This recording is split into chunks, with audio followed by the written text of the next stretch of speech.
It was born out of revolution, not of politics, but of engineering. The year was 1969.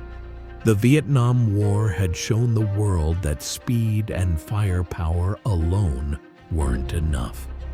The skies demanded something different, something smarter.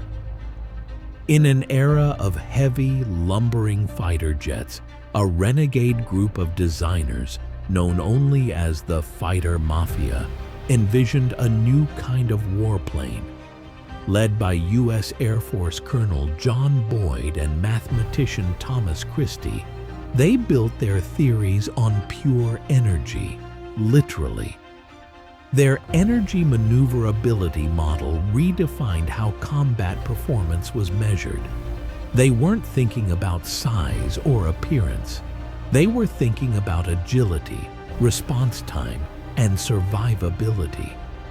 That theory would birth two fighter jets that would go on to shape the next half-century of air power.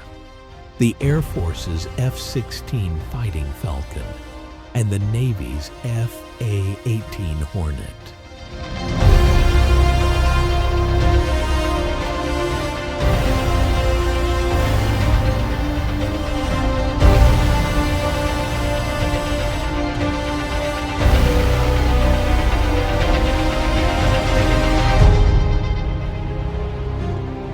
But the Hornet's path was anything but simple. During the early 1970s, the U.S. military launched the Lightweight Fighter Program, a design competition intended to field next-generation fighters that were fast, efficient, and affordable. The YF-16, a sleek, single-engine jet built by General Dynamics, dazzled with its maneuverability. It became the darling of test pilots. But the Navy had different needs. They needed a fighter that could survive the harshest battlefield of all, the open ocean, where Air Force jets have endless runways and land to glide toward in an emergency. Navy pilots have only one shot, one deck, one chance to stick the landing.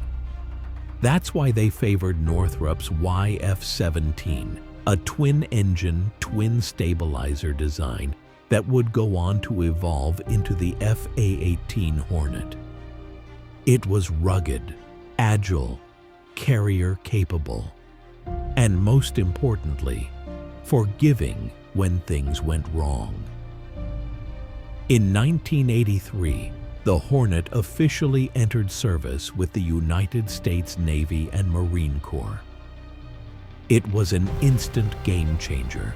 For the first time, the Navy had a true multi-role combat aircraft, one that could dogfight at Mach 1.8, strike ground targets with precision munitions, and land on a carrier with pinpoint control. Fighter and attack aircraft all in one. That's what the FA stands for. And it didn't take long for the FA-18 to prove its worth. From the skies over Iraq in Operation Desert Storm, to Bosnia, Kosovo, Afghanistan, and beyond, the Hornet became the Navy's frontline warrior. Tough enough to take hits, nimble enough to win dogfights, reliable enough to fly day after day after day. But the Hornet wasn't finished evolving. By the 1990s, the Navy needed even more range, payload, and survivability.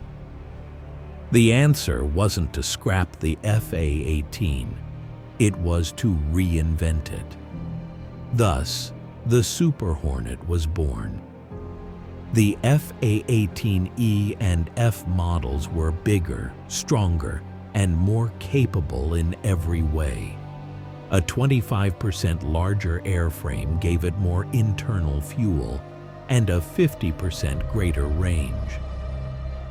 Powerful General Electric F414 engines replaced the older F404s, adding thrust and responsiveness. Its new rectangular air intakes fed more airflow into those engines, boosting high-speed performance. The Super Hornet could carry more weapons, stay in the fight longer, and take more punishment, all while being easier to maintain and operate. And it was smart, too. As technology advanced, so did the Super Hornet's onboard systems. Block II variants introduced the Active Electronically Scanned Array, or AESA, radar. This game-changing tech allowed pilots to detect, track, and engage multiple targets with lightning-fast precision. It wasn't just about power, it was about perception, knowing more, faster. And now, with the Block III upgrade, the Super Hornet enters yet another phase of evolution. Enhanced stealth features reduce its radar signature. A brand new avionics suite includes massive touchscreen displays and increased computing power. Pilots get a full common tactical picture, a real-time integrated view of the battle space. With 10,000 flight hours of service life, the Block III Super Hornet is built to dominate for decades. But numbers only tell part of the story. Because the A-18 isn't just a machine, it's a symbol, a workhorse, a trusted guardian of the seas, and it's more cost-effective than ever. Compared to the F-14 Tomcat, the Navy's old Top Gun fighter, the F-A-18 costs a fraction to fly and maintain. The Tomcat needed 40 to 60 man-hours of maintenance for every hour in the air. The Super Hornet, just 10 to 15. That's efficiency. That's sustainability. And in the real world of defense budgets and high-tempo operations, that matters just as much as speed and stealth. It's no wonder that even with stealth fighters like the F-35 entering service, the Super Hornet remains a cornerstone of U.S. naval aviation. It can fly, it can fight, it can adapt. And then, Hollywood came calling. In Top Gun Maverick, audiences around the world got a front-row seat to the raw power of the F-A-18 Super Hornet. The aerial cinematography was breathtaking. Not just CGI wizardry, but real Navy pilots pulling real Gs in real jets. While the movie showed the single-seat E model tearing through the skies, the F model, with its 2 seats, was used to film the cockpit scenes, with actors strapped in behind the stick. But even without the Hollywood glamour, the Rhino, as it's unofficially known, continues to earn its place on the carrier deck every single day. And it's not just the US that believes in the Hornet. Countries like Australia, Canada, Finland, and Switzerland have adopted variants of the F-A-18, customizing them to their needs, expanding its legacy across the globe. The Super Hornet is also the foundation for the EA-18G Growler, an advanced electronic warfare variant capable of jamming enemy radar and communications, clearing the skies for Allied forces. It's a key asset in modern high-threat environments. So after 40 years, why is the F-A-18 still the top gun? Because it never stopped evolving. Because it delivers results. Because it works.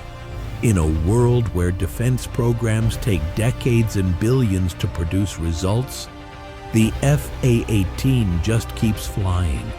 It's not the flashiest fighter, not the stealthiest, not the newest, but it may be the most balanced combat jet ever built. Fast, agile, reliable, lethal. And like the pilots who fly it, it never backs down.